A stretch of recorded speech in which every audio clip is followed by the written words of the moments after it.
The Sāmoan word for today is sesē, which is two words, but it's like thing that's wrong or mistake.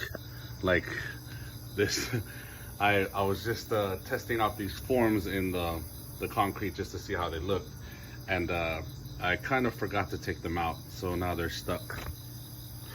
And the other thing I wanted to go over was if all these words that I've been saying have been like things, and you know, when you say something by itself in Samoan, you wouldn't say it like you would in English. Like if you say hammer, you'd say the hammer.